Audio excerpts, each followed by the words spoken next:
Chicos, continuamos. Bien. A ver, chicos, miren, esta parte es de terapéutica. En realidad, yo dicto esto por invitación del doctor Hirakata.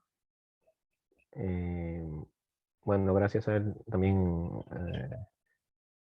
he podido ser parte también del staff de gastroenterología, como parte de su recomendación. Igual, igual a mí me gusta enseñar, ¿no? Como alguna vez te dije.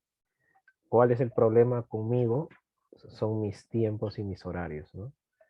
Porque no dispongo de todo el tiempo y muchas veces es dificultoso porque ya ustedes pasarán y se darán cuenta que la vida médica es un poco agitada, ¿no? Un poco agitada. Entonces, gracias a él también dicto el curso de terapéutica, aunque a él le gusta más enseñar terapéutica. A mí me gusta pues explicarle la parte gastrointestinal, ¿no?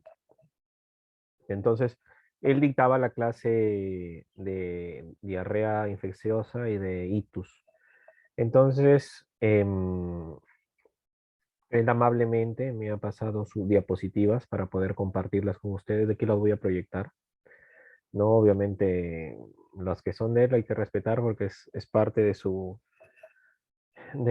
creación científica, ¿no? El agarrar y hacer un tema, no, no es que hay que compartir con todos y yo puedo exponer, no, pero él muy amablemente me lo ha pasado para poder transmitirles desde su perspectiva las infecciones urinarias que de aquí le voy a poner, pero yo tengo una exposición que ya es mía, eh, ¿no? Que es diarrea aguda en adultos, ¿no? Esto del tema de terapéutica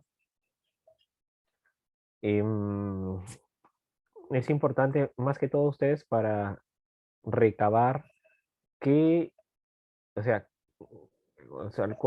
lo más importante y lo que van a aplicar en la vida. Porque ustedes pueden salir de teoría un montón, pueden diagnosticar un montón, pero si no saben tratar, están fritos, ¿no? Yo creo que de todo lo que se hace en la medicina, lo más importante es diagnosticar. Porque si no, así no sepas tratar, agarras el celular, googleas y te sale ahí, te orienta en el tratamiento, hay libros, biblioteca, ahora por el celular muchas cosas se pueden enviar en tiempo real mientras estamos viendo el paciente, etcétera, ¿no? Pero el problema es cómo diagnosticamos. Ese es el pilar, la piedra angular bastante importante, piedra angular de la medicina, el diagnóstico, para después ya dar tratamiento. Entonces, esta guía es la guía que quiero compartirles, la guía americana de diarrea aguda infecciosa en adultos, ¿no? Esta guía, la última actualización fue en el 2016 y tengo algunos puntos importantes a tratar, ¿no? Las enfermedades diarreicas agudas, así como las enfermedades respiratorias, son las más prevalentes a nivel mundial. ¿Tienen un impacto en la mortalidad? Sí, dependiendo de la gravedad de estas, ¿no? La gravedad de estas. Entonces, hay algunos datos importantes.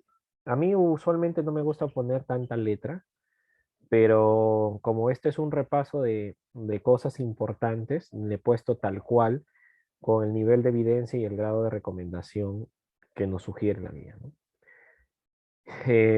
Cuando un paciente viene con enfermedad diarreica aguda, hay que clasificar la diarrea primero en tres tipos, ¿no? Diarrea aguda, subaguda o persistente y diarrea crónica. La diarrea aguda es cuando el paciente tiene la clínica de diarrea menos de 2 semanas, persistente de 2 a 4 semanas y crónica cuando tiene más de 4 semanas. O sea, cuando tiene más de un mes de diarrea es diarrea crónica.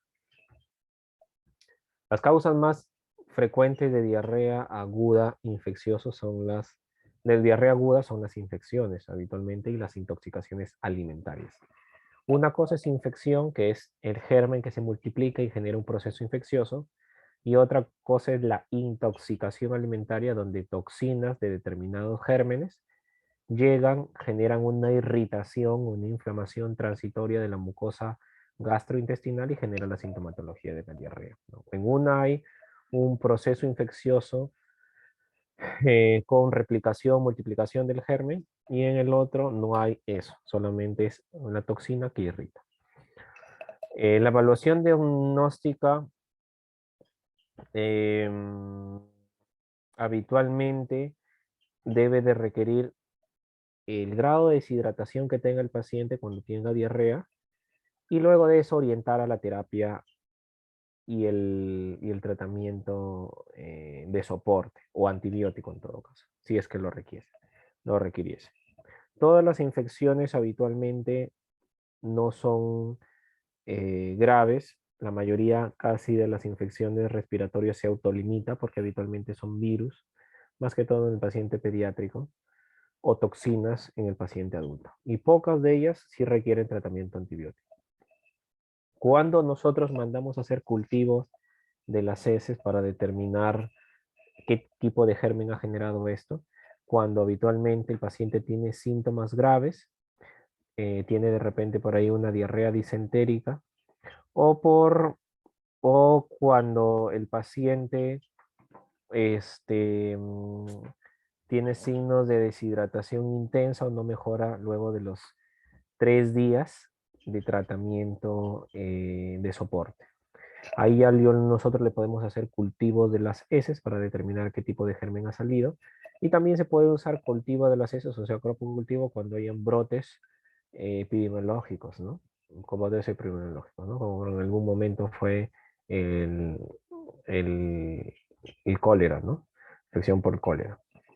Dentro del estudio diagnóstico hay que determinar si esa diarrea es con sangre o es sin sangre. Dentro de la evaluación con la diarrea sin sangre se llama la diarrea acuosa común. Y la diarrea con sangre es la diarrea disentérica. La diarrea disentérica, el 90% de las diarreas disentéricas son habitualmente por infecciones bacterianas, el 90%. Y 10% por otras cosas no bacterianas. Y en cambio, las diarreas acuosas habitualmente el 50% pueden ser infecciones bacterianas y otro 50% pueden ser virus, pueden ser toxinas, ¿sí? Se puede usar estudios de diagnóstico de ese si están disponibles en el caso de diarrea disentérica o una enfermedad grave, moderada o grave, ¿no? O cuando los síntomas duren o persistan más de 7 días para aclarar la etiología y determinar qué tipo de tratamiento vamos a requerir. Habitualmente, como ya conocemos qué gérmenes generan la diarrea, lo primero que tenemos que hacer es medidas de soporte, hidratar al paciente y clasificar a la diarrea en aguda, en leve, moderada o severa, dependiendo de la pérdida de el grado de deshidratación del paciente. Si el paciente se ha deshidratado, pero pierde menos del 5% de su peso corporal, habitualmente es una deshidratación leve. Cuando pierde entre el 5 y el 9% el peso corporal, o menos del 10%, es una deshidratación moderada. Pero ya cuando el paciente pierde más de 10% del líquido de su peso corporal, habitualmente es una deshidratación severa, ¿no? Y entonces el paciente pues puede llegar chocado por esa pérdida de líquidos, ¿no? Actualmente no se recomienda prueba de sensibilidad a antibióticos para el manejo de un individuo con enfermedad diarreica aguda, ¿no? Habitualmente se trata sintomatológicamente y se va viendo en el tiempo. El tratamiento de la diarrea, como les dije, lo primero que hay que hacer es una hidratación electrolítica equilibrada, que dependiendo de la tolerancia del paciente puede ser endovenosa o bioral. Si el paciente no tiene náuseas, no tiene vómitos asociados a esa diarrea, puede intentarse dar hidratación bioral. Pero si el paciente pues está con náuseas, vómitos o entra con una diarrea severa que le ha generado una deshidratación tal que viene chocado, hay que colocarle 2 vías periféricas y hay que hidratarlo de manera endovenosa. Es la primera medida y la más fundamental, la rehidratación electrolítica equilibrada. Habitualmente la OMS recomienda sales de rehidratación oral que tienen las cantidades exactas de electrolitos que necesitamos producto de la pérdida de estos en las diarreas, ¿no? No se recomienda el uso de probióticos o probióticos en el tratamiento de la diarrea aguda en adultos, excepto en los casos donde la enfermedad está asociada a antibióticos. Por ejemplo, ¿no? Si estás tomando, no sé, a ver si me ocurre, estás tomando el tratamiento erradicador para el Helicobacter, donde tiene amoxicilina. Estás tomando, bueno, tomas, terminas el tratamiento y después de eso empiezas a tener diarrea, diarrea, diarrea. Y no hay ninguna causa infecciosa de fondo, entonces puedes asociar que tienes una diarrea post-antibiótico, puede ser una diarrea por amoxicilina. Das probiótico y puede mejorar la sintomatología de la diarrea porque fue asociado al efecto adverso de la amoxicilina, ¿no? Es un ejemplo que le doy de tantos. El bismuto es una molécula que genera disminución de la frecuencia de las deposiciones. Puede ayudar habitualmente a cortar los síntomas diarreicos. Se puede utilizar en las diarreas habitualmente leves a moderadas. Así como se usa bismuto, también se puede usar loperamida. La loperamida también lo que ayuda es a controlar los episodios de diarrea en pacientes que están yendo reiteradamente al baño. En pacientes que reciben antibióticos para la diarrea del viajero, la diarrea del viajero pues es aquella diarrea que se da producto de un cambio de estación, cambio de lugar, ¿no? Producto de un viaje. Y habitualmente los ven más los norteamericanos cuando vienen a otras partes de Sudamérica o inclusive en Europa, ¿no? Pero se puede aplicar para cualquier tipo de diarrea eh, que es fuera de la localización de la ubicación natural donde uno se desenvuelve, ¿no? Y se debe administrar habitualmente, se puede administrar loperamida para parar las deposiciones y disminuir la cantidad de diarrea, ¿no? La evidencia no respalda la terapia antimicrobiana empírica para la infección diarreica aguda de rutina. O sea, ¿qué quiere decir? Que si yo tengo diarreíta y le doy de frente ya antibióticos, eso no lo avala la mía. Está mal hacer o dar tratamiento antibiótico de frente en un paciente que no tenga, que tenga síntomas de diarrea rutinaria, por decirlo así. ¿Cuándo podríamos dar tratamiento antibiótico? Cuando el paciente tenga una diarrea disentérica, cuando el paciente persista con síntomas de gravedad o deshidratación severa, aunque ahí, como les dije, lo primero hay que hidratar al paciente. Cuando el paciente persista, pese al tratamiento, persista luego de los 3 días de tratamiento igual con la misma diarrea o empeore la diarrea, o cuando sea una diarrea del viajero, porque las diarreas del viajero son infecciosas por bacterias. ¿Sí?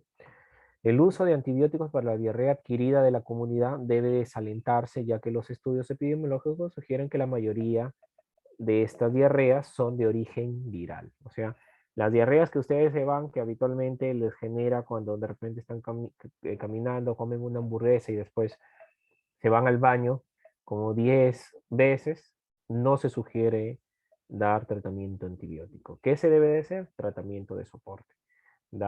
Hidratar, sale de la hidratación oral, por ahí bismuto, por ahí loperamida, y si hay dolor cólico se le puede dejar habitualmente un sintomático para quitar el espasmo del abdomen. ¿Sí? Entonces, este es un esquemita importante cuando yo ya he clasificado las diarreas. Habitualmente la diarrea se considera cuando el peso de las deposiciones es de más de 200 gramos por día o más de 3 episodios de deposiciones líquidas al día. Eso se considera diarrea, por si acaso. Entonces, lo primero que yo debo de hacer al paciente con diarrea es hidratación electrolítica equilibrada. Y tengo que ver si el paciente está en el contexto de una diarrea acuosa o una diarrea disentérica. Si está en el contexto de una diarrea acuosa y hay síntomas leves, como en la parte izquierda del cuadrito, síntomas leves, lo que hay que hacer es hidratar, dar tratamiento para suprimir la diarrea, o sea, sintomático. Sí se puede dar loperamida, en estos casos, o bismuto para la diarrea, mejora la sintomatología, estás bien hidratado, evitaste usar antibióticos. Pero si esa tiene una diarrea cosa y ya el paciente tiene síntomas moderados o severos, tengo que ver, ¿es una diarrea del viajero o no es una diarrea del viajero? Porque sí, porque si tú estás viajando y es una diarrea del viajero, es antibiótico, ahí no hay vuelta que dar. Pero si no es una diarrea del viajero, tienes síntomas moderados o severos, hay que hidratarte primero, ver si tienes fiebre persistente más de 72 horas, porque si tienes fiebre persistente más de 72 horas y no han mejorado clínicamente y tienes síntomas moderados o severos, probablemente hay que hacerte ahí un coprocultivo con un antibiograma e iniciarte empíricamente antibióticos, ¿sí? Cuando han pasado 72 horas, o sea, 3 días, y no hay mejoría del cuadro clínico. Si un paciente tiene, por otro lado, diarrea con sangre, diarrea disentérica, tenemos que evaluar, ¿tiene síntomas leves o síntomas moderados severos? Si tiene síntomas leves y el paciente persiste, yo podría dar un coprocultivo. Mandamos un coprocultivo, sale en 3 días el resultado, y de acuerdo a eso, si sale bacteria, doy tratamiento. Pero si el paciente no puede esperar 3 días, el paciente tiene síntomas severos desde el inicio con diarrea disentérica, puede iniciar de frente tratamiento antibiótico. Antes de ello tengo que mandar un coprocultivo, porque yo inicio el antibiótico y después le mando el coprocultivo, va a salir alterado, va a salir negativo. ¿Ya? Entonces, y si es una diarrea del viajero disentérica, con mucha más frecuencia hay que dar tratamiento antibiótico. Bien, entonces, este es el cuadrito de manera general que nosotros pedimos para, para poder, Lady, ¿puedes por favor, Sí, este, venga, sí, Gabriel, Gabriel, creo que, ya. Pasa, pasa, sí, creo que Lady ha dejado su micrófono encendido porque recién se ha reconectado de repente. Ya. Entonces, lo que hay que hacer habitualmente es ver si el paciente, primero tenemos que tener medidas de soporte por parte del paciente, y si no mejora clínicamente en 3 días o empeora con el paso del tiempo, o es una diarrea del viajero, o es una diarrea disentérica pero severa, se le puede iniciar de frente tratamiento antibiótico. ¿Sí? No se recomiendan habitualmente pruebas de laboratorio, ni hemograma, ni PCR, nada para la diarrea, ¿ya? No se recomienda obviamente endoscopía ni pruebas de heces tampoco. La prevención es lo más importante porque recuerden que todas estas infecciones o intoxicaciones entran por la boca, y entran por la boca porque tengo las manos sucias. Entonces, el lavado de manos frecuente y efectivo y el uso de desinfectantes para las manos se ha atribuido de que disminuye la frecuencia de episodios de diarrea, ¿no? Y eso es lo que ustedes tienen que preconizar a sus pacientes de sus postas, que siempre hay que lavarse las manos. Hay profilaxis para evitar una diarrea aguda. En realidad, no, solamente el lavado de manos es importante. El único lugar, el único episodio donde podría prevenir la diarrea del viajero, la diarrea aguda, es en la diarrea del viajero, donde por ejemplo se le da profilácticamente un antibiótico los días que está de viaje el paciente, con la finalidad de que si come algo por ahí no le genere diarrea, que es efectivamente la profilaxis de la diarrea del viajero, que se le puede dejar ciprofloxacino, una tableta de 500 miligramos o de 250 miligramos una vez al día, todos los días que está de viaje, o doxiciclina de 100 miligramos, perdón, dicloxacilina de 100 miligramos, una tabletita al día, una nomás al día, como profilaxis los días que está de viaje. Es la única diarrea que sí puede tener una profilaxis específica, ¿sí? Ahora la pregunta es, doctor, ¿qué antibióticos usamos para las diarreas? Si es que lo amerita, porque no todas las diarreas lo ameritan. Usamos quinolonas de segunda y tercera generación como ciprofloxacino o levofloxacino. Podemos usar el ofloxacino también, que no lo tenemos acá. Nosotros acá en Perú tenemos norfloxacino, ciprofloxacino, levofloxacino, moxifloxacino y gatifloxacino. Ya los que usamos habitualmente es Cipro y Levo. El tratamiento habitualmente de las diarreas son entre 3 a 5 días máximo, pero habitualmente se usa 3. Se ha utilizado dosis simple o dosis única de Cipro, por ejemplo, 750 miligramos. O de 500 miligramos dosis única por 3 días. Perdón, dosis diaria por 3 días. Y cuando tengo un paciente tratamiento por 3 días con esta diarrea y sea una diarrea disentérica que no mejora, probablemente sea un germen resistente a estas quinolonas. Entonces yo tengo que rotar a un macróleo, como es la acitromicina. ¿Y quién habitualmente es resistente a las quinolonas? Por ejemplo, el Campylobacter. El Campylobacter, que se encuentra las superficies contaminadas por ahí, en los lácteos, no, habitualmente uno come, por ejemplo, un quesillo y después tiene diarrea disentérica. Le da cipro, no pasa nada. Le da acitromicina, que es para las vías respiratorias habitualmente utilizado, pero le da acitromicina y mejoran los pacientes. ¿Es por qué? Porque probablemente ha tenido un Campylobacter resistente a quinolona y es que hay que cambiar el tratamiento y el esquema terapéutico. Pero el antibiótico no es lo mejor. El antibiótico solamente son en las diarreas infecciosas persistentes, porque como vuelvo a repetir, las diarreas habitualmente, la mayoría de cuadros se autolimitan porque habitualmente son cuadros virales. ¿Preguntas?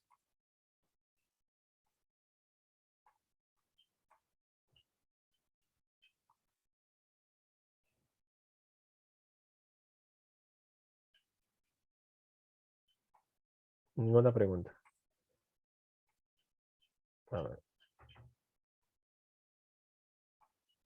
Diarrea persistente es cuando tiene más de 2 semanas, pero tú valoras clínicamente cuando ya tiene 3 días el paciente y no mejora clínicamente. Si no hay mejoría o empeoramiento clínicamente el tercer día, pasado las 72 horas, ahí puedes usar antibiótico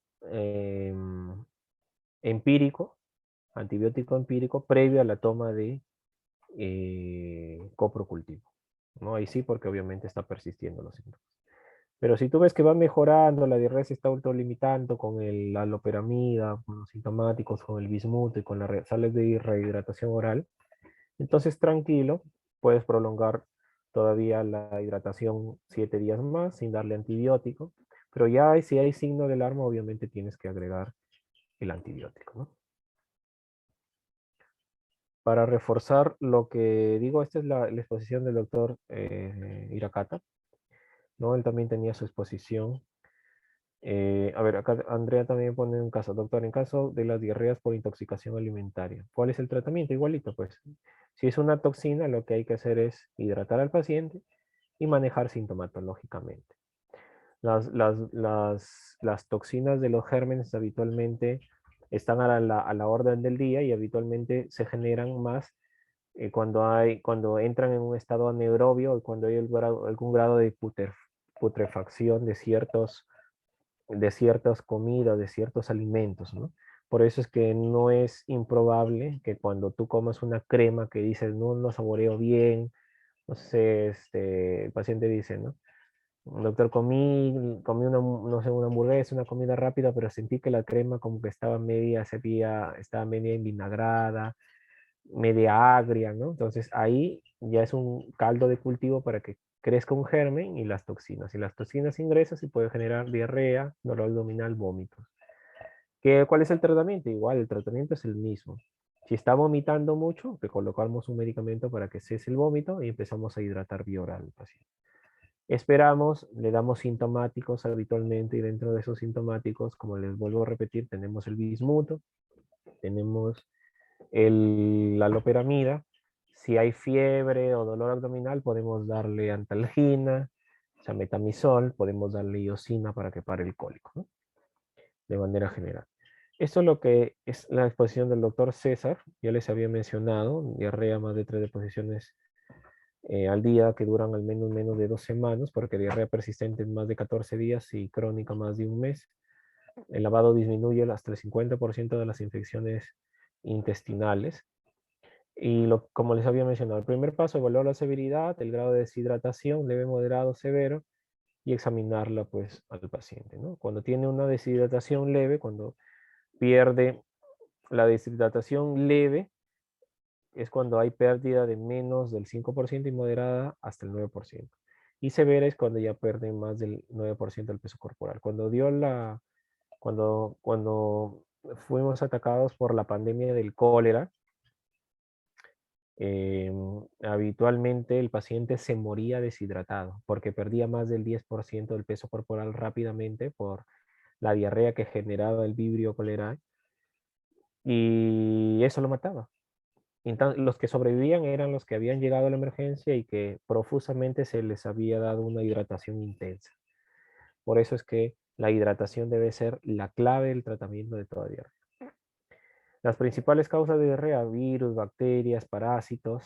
Acá tenemos la Giardia también, Cryptosporidium, Entamoeba, algunos fármacos, algunos procinéticos, algunos antibióticos también, y otras causas poco usuales, ¿no? Colitis isquémica, alergias alimentarias también.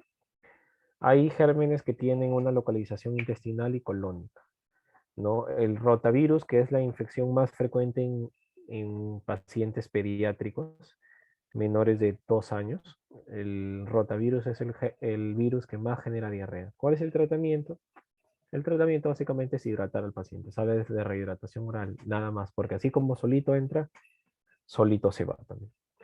La diarrea aguda del viajero es una diarrea secretora principalmente por agentes bacterianos. ¿Y cuál es el agente, uno de los agentes más frecuentes de la diarrea del viajero? La E. coli, la Escherichia coli enterotoxigénica. Es la causa más frecuente del diarrea del viajero. Pregunta de examen de residencia. Enterotoxigénica. No es enterohemorrágica, no es enteropatógena, no es enterotoxigénica. También hay otras causas de diarrea del viajero: Campylobacter, Shigella, Salmonella. Por eso es que le dije que lo más frecuente en diarrea del viajero es el tema de dar tratamiento antibiótico, porque habitualmente es producida por una bacteria. El tratamiento está dirigido por evitar la deshidratación y se debe usar antibiótico terapia empírica como fluoroquinolonas, ¿no? Ciprolevo, o macrólido como la citromicina. La diarrea disentérica con sangre se recomienda coprocultivo y buscar algunos parásitos que también pueden generar diarrea disentérica, ¿no? Como la entamoeba histolítica. Balantidium colin también puede generar diarrea disentérica, ¿no?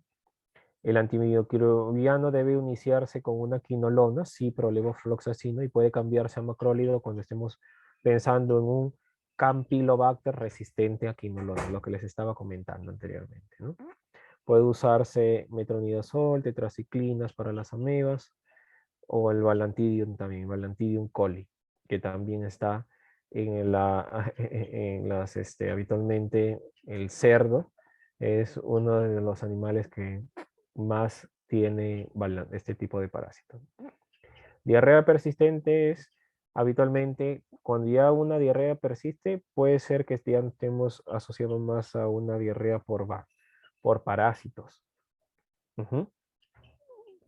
Parásitos intestinales, protozoarios intestinales, como la Giardia y el Strongyloides, ¿no? En mi grupo de rotación justamente hicimos un comentario de algunas cosas que son importantes. El tratamiento de elección de la Giardia lamblia anteriormente era el metronidazol, ahora ya no es el metronidazol, es el tinidazol. El tinidazol se puede dar dosis única, o sea, 2 gramos de tinidazol mata la Giardia intestinal. Antes era el metronidazol, que se daba 15 miligramos por kilo día, repartido 3 veces al día por 5 a 7 días. Todo eso lo que les he dicho, pregunta de examen del examen nacional de medicina. Por ejemplo, si yo peso, pongamos 50 kilos, no peso 50 kilos, no, pongamos un paciente de 50 kilos. Si es 15 miligramos por kilo día, 15 por 50, 750. Repartido, esto ahí tiene que ser repartido en 3 veces al día, o sea, 250, 250, 250. Ahí están los 750 al día. Eso de ahí tiene que ser por 5 o 7 días. Esa es la dosis para giardiasis intestinal. Si es que tienen un pediátrico con 10 kilos, entonces tienen que dosificarle de acuerdo a su kilo de peso, obviamente, ¿no? ¿Y cuál es el tratamiento de elección del estrongiloides? Ya lo saben. ¿Cuál es el tratamiento de elección del estrongiloides?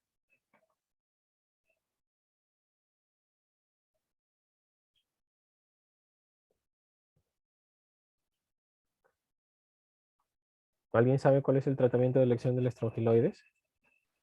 Ivermectina. La ivermectina. Bien, Willy, aunque lo dijiste con duda.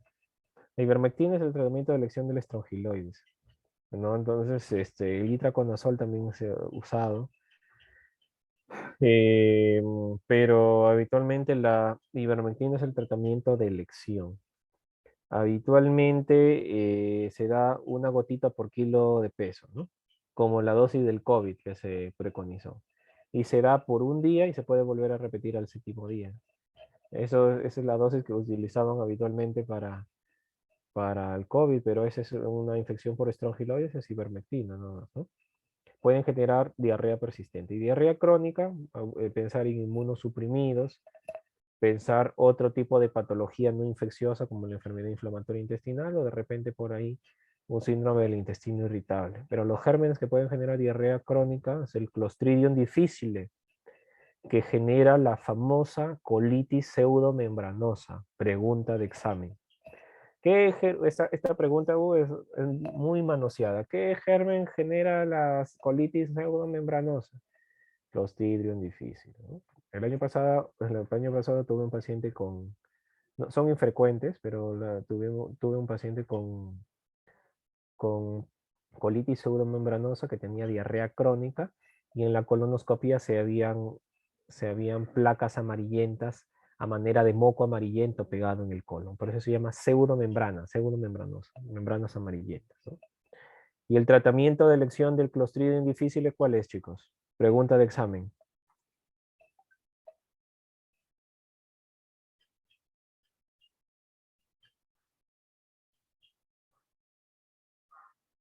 El tratamiento de elección de, de, del Clostridium difficile es la vancomicina, pero no endovenosa, sino vía oral.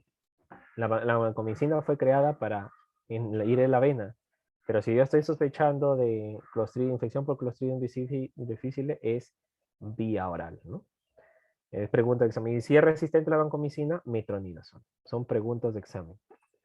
¿Ya? Entonces pueden generar diarrea crónica. Entonces podemos considerar una diarrea aguda como severa si tiene signo de hipovolemia, si el paciente tiene hematoquesia, fiebre 38 grados, más de 6 tomadas al día.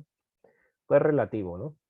Duración más de 72 horas, dolor abdominal severo, paciente geriátrico con comorbilidad. El coprocultivo se debe hacer en diarrea grave, diarrea persistente, inmunosupresión, en toda disentería, ¿no? En la mayoría de los casos de diarrea acuosa o de diarrea del viajero, no se recomienda la indicación rutinaria de coprocultivos, como le dije, ¿no? Porque habitualmente se autolimita. Y acá hay gérmenes que generan esta infección, ¿no? La E. coli, la enterotoxigénica, ¿no? Es de diarrea del viajero, pero hay otras, ¿no? Enteroagregativa, enterohemorrágica, enteroinvasiva, que pueden generar por ahí también disentería. Hay un subtipo que es la O157H7, pregunta de examen también, que genera el síndrome urémico hemolítico en el paciente pediátrico. Ya cuando lleven pediatría van a leer sobre ese síndrome urémico hemolítico. El manejo fundamental de la infección por E. coli es hidratación y en ese caso también puedes dar antibióticos si es que es aislado de coli, que es habitualmente quinolona. 500 miligramos 2 veces al día por 3 días. O levofloxacino de 500 miligramos, una sola dosis por 3 días. Es 3 a 5 días. Yo usualmente me gusta usar 3 días, ¿no? Porque el paciente va bien, se recupera rápido. Salmonelosis, Yersinia enterocolítica también pueden generar, sí, pueden generar brotes de diarrea disentérica, ¿no? Y la intoxicación alimentaria, que es lo que me preguntaron, causado por Bacillus cereus, Clostridium difficile, Clostridium perfringens, Staphylococcus aureus, ¿no?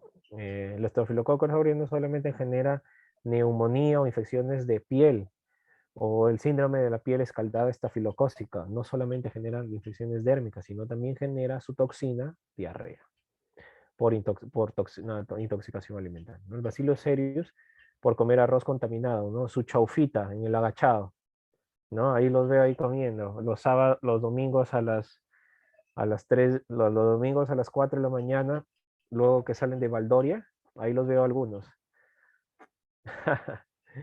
Entonces, no todos, obviamente, ¿no?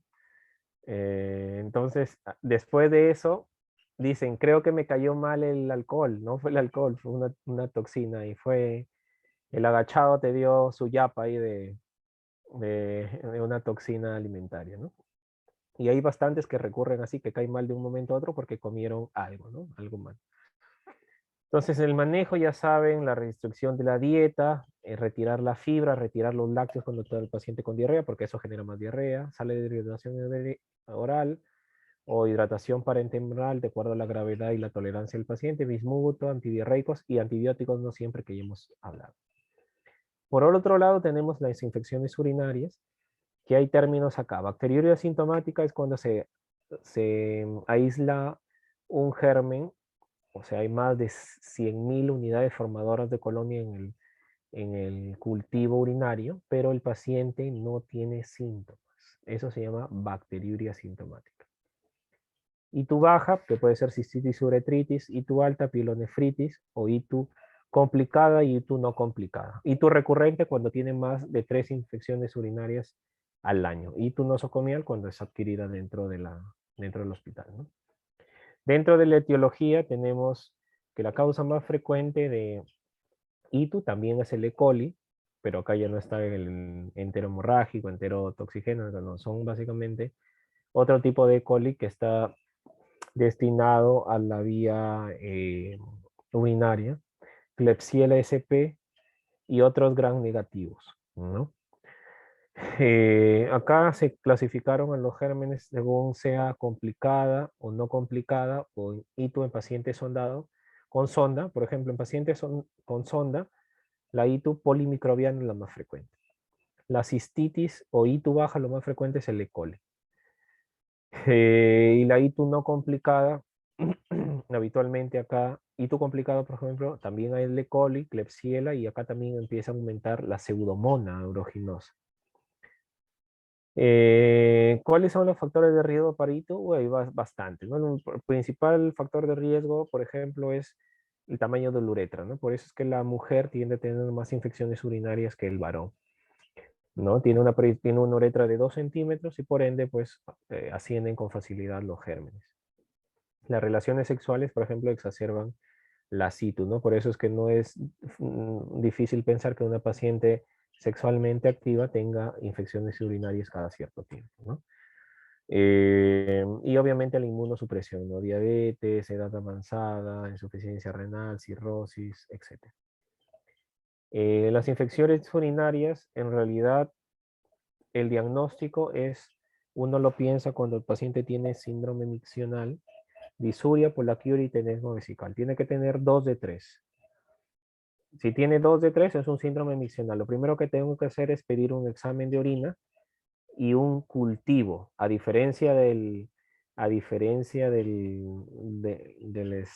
la diarrea, acá sí se puede pedir de inicio, ¿ya? De inicio el antibiograma con el cultivo, ¿sí? En cambio, en la enfermedad diarreica aguda, como son virales, la mayoría no se pide inicialmente. Solamente se pide coprocultivo cuando no mejora el paciente.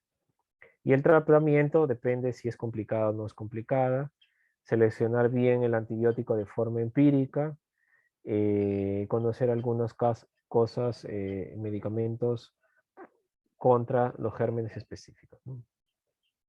Esto lo paso. Entonces, hay situaciones importantes acá, ¿no? La cistitis aguda no complicada, y la complicada es cuando ya tiene una infección sistémica, ya se está generalizando, o tenga el paciente una comorbilidad que le haga ser complicada. Por ejemplo, si yo tengo un cirrótico y tiene una ITU baja, ya es complicada. Si yo tengo un paciente con cardiópata o nefrópata y tiene una ITU, ya es complicado, ¿no? Cuando hay comorbilidades. Una pregunta de examen fue, ¿qué pacientes con bacteriuria asintomática se tratan? ¿En qué casos la bacteriuria asintomática se trata, chicos? En la orina, ¿no? Bacteriuria. ¿Saben?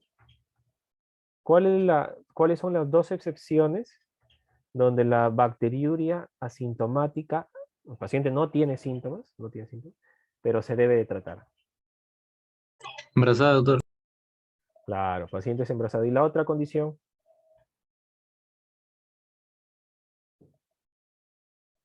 Procesos urológicos. Por ejemplo, si el paciente se va a estar sometido a una cistoscopía y el paciente le hacen un examen de orina y tiene una bacteriuria y el paciente no tiene síntomas, antes de meterle el tubito por la uretra, se le da tratamiento, porque si no, puede generar un foco infeccioso. Son las dos opciones donde sí se trata la bacteriuria sintomática. Después, en el resto de casos, no se debe de tratar la bacteriuria sintomática. Entonces, habitualmente cuando una cistitis aguda no complicada, paciente joven que tiene síntomas urinarios bajos, se le puede dar fosfomicina dosis única. La fosfomicina viene en un sobre de 3 gramos, el famoso Monurol. La fosfomicina abre el sobre, ponen ahí los 3 gramos, un vaso de agua, solo toma, dosis única, tratamiento, se curó de la cistitis. O se puede dar nitrofurantoína o ciprofloxacino también, vía oral. La nitrofurantoína se puede dar 50 miligramos cada 6 horas o 100 miligramos, perdón, cada 6 horas o 100 miligramos cada 6 horas. Y ciprofloxacino, 500 miligramos cada 12 horas. Habitualmente, en las citus bajas, podemos dar tratamiento por 3 a 5 días. Habitualmente 5 días. Ya cuando son itus altas ya son 7 días habitualmente. Las citus en hombres, a diferencia de mujeres, ya se considera tratamiento por 7 días. Y también se puede dejar nitrofurantoína o una fluoroquinolona, ¿no? Ciprofloxacino, levofloxacino. Habitualmente no usamos tanto fosfomicina en el hombre, más lo usamos en la mujer. Pero es parte del tratamiento de las citus, ¿no? No complicadas. En el embarazo ya se debe tratar la bacteriuria asintomático y si es una pielonefritis, o sea, el paciente tiene síntomas sistémicos de fiebre, escalofríos, malestar general, tiene puño percusión lumbar positivo, punto renoureteral superior positivo, entonces está haciendo una pielonefritis. Hay que hospitalizarlo y darle tratamiento endovenoso con cefalosporinas de tercera generación o quinolona, ¿no? Como la ciprofloxacino, levofloxacino, que hay endovenoso también, o cefalosporina de tercera generación como ceftriaxona. Vamos hablando de los antibióticos. La fosfomicina se puede dar dosis única, ¿ya? Por si acaso, 3 gramos, solamente dosis única. El tratamiento es un sobre, listo, se acabó la infección. Un sobre de fosfomicina está a 50 soles, entre 40 y 50 soles, un sobre. A veces los pacientes pueden pagar un solo sobre y estar evitando tomar ciprofloxacino mañana y noche por 5 días, 7 días, ¿no? A veces la posología es también, adhiere mejor al paciente. Así el ciprofloxacino esté 20 céntimos, si se gasten 2 soles en su infección urinaria, unos pagan un poquito más y tienen mejor comodidad en la posología. La nitrofurantoína también se pueden dar, se da habitualmente de 50 a 100 miligramos cada 6 horas la nitrofurantoína. ¿Sí? Hay una nitrofurantoína que es la macrodantina de liberación prolongada, donde consume el fármaco y la cápsula la va eliminando paulatinamente. Se puede dar 100 miligramos mañana y noche, tiene mayor tiempo de vida media, pero habitualmente la nitrofurantoína convencional se da 100 miligramos cada 6 horas, habitualmente es 7 días, habitualmente 7 días. Levofloxacino ya saben que viene de 500 y 750 y la posología es una vez al día, por 5 a 7 días. Trimetopin sulfametoxazol también se le puede dar. Antes, en diarreas, por ejemplo, se daba sulfas, pero ya hay mucha resistencia en diarreas para sulfas. Ya no se da, por si acaso, sulfas. No den cotrimoxazol en diarrea, chicos. Menos del 50% de efectividad. No, doctor, Y yo tomé sulfas y me fue bien, ¿no? Así no, no te den antibiótico, igual ibas a mejorar porque era viral, ¿ya? Pero no den antibióticos a menos que en el coprocultivo o en el urocultivo salgan ahí sensible pues a cotrimoxazol, ¿no? Se da habitualmente mañana y noche la posología, 5 días. La doxiciclina también se puede dar para infecciones como clamidia trachomatis en las uretritis, también la diarrea del viajero, como ya les había mencionado.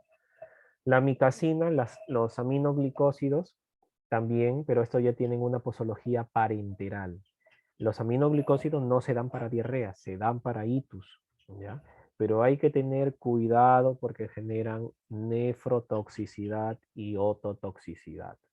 Tengan mucho cuidado. Si tienen un paciente diabético con ya los riñoncitos ahí dañados, ¿no?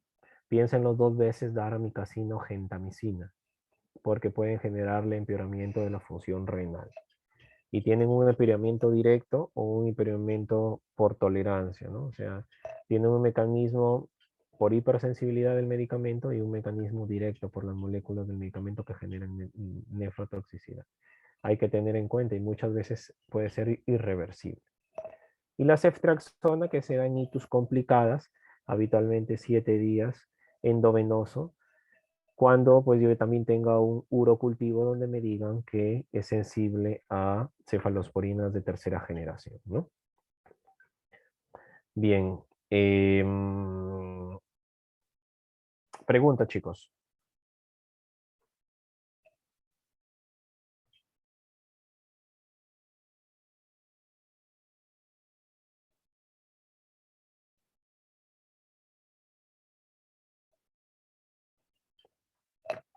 Preguntas.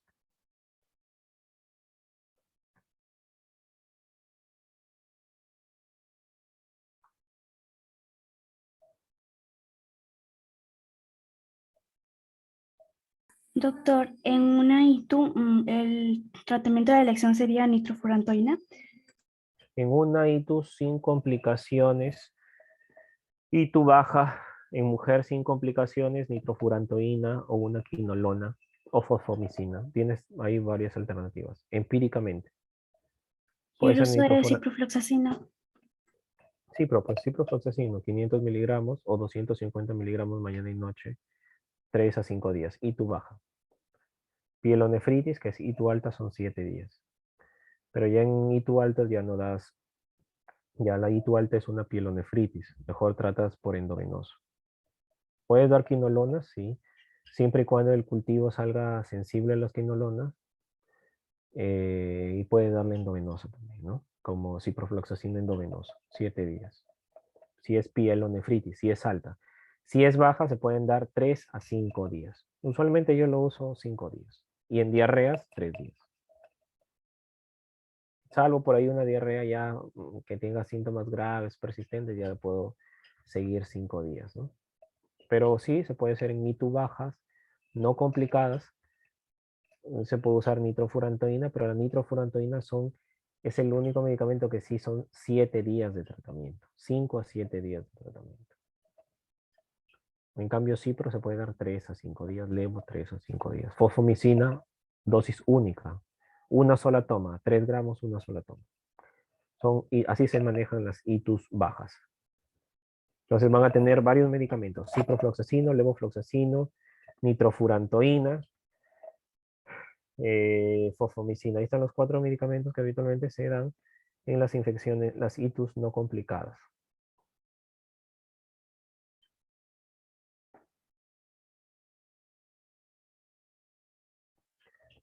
Gracias, Pregunta. doctor. Bien, no hay problema, Elizabeth. ¿Alguna otra pregunta, chicos?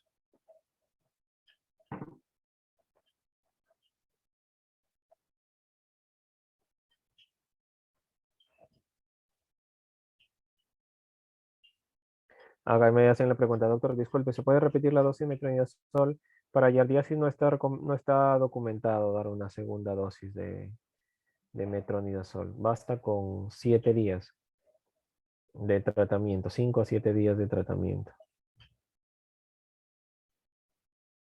Porque lo piña sería que sea ya resistente al metronidazol, ahí sí vas a tener que cambiarle a medicamento, ¿no? Pero habitualmente casi la mayoría son sensibles al metronidazol. Si son resistentes, porque sigue saliendo yardiasis, tienes que cambiarle a nitazoxanida, por ejemplo, ¿no? El Colufase, famoso Colufase, nitazoxanida. O darle tinidazol dosis única o cenidazol dosis única también que se da para yardiasis, ¿no?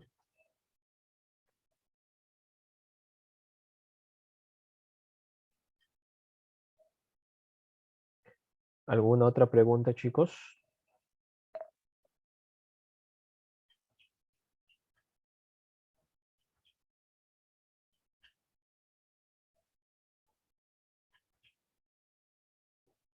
Bien.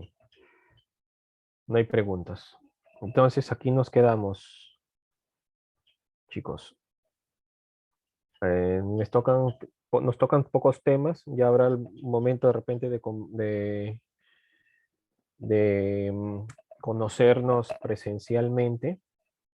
Espero que continúen igual con sus clases y esperemos que las clases presenciales sean pronto, ¿no? Para verlos por el hospital. De repente me puedan reconocer por el hospital. No hay problema, chicos, por ahí me saludan para al menos saber que les he enseñado ya cuando estén en el hospital y ya saben que cualquier cosa yo los puedo ayudar, los puedo orientar, tienen mi número o de repente por ahí les puede dar en la coordinadora mi número, tienen alguna dificultad, ahí estoy para poder ayudarlos o por poder solucionar sus dudas. ¿Sí, chicos? Sí, doctor. Muchas gracias. Gracias, doctor. Gracias, doctor. Gracias, doctor. Muchas gracias, doctor. Cuídense, Buen cuídense, día. cuídense todo. Gracias, Buen doctor. día, buen Hasta día. luego. Hasta Gracias, luego, doctor. hasta luego. Cuídense, chicos. Buena tarde, buen fin de semana.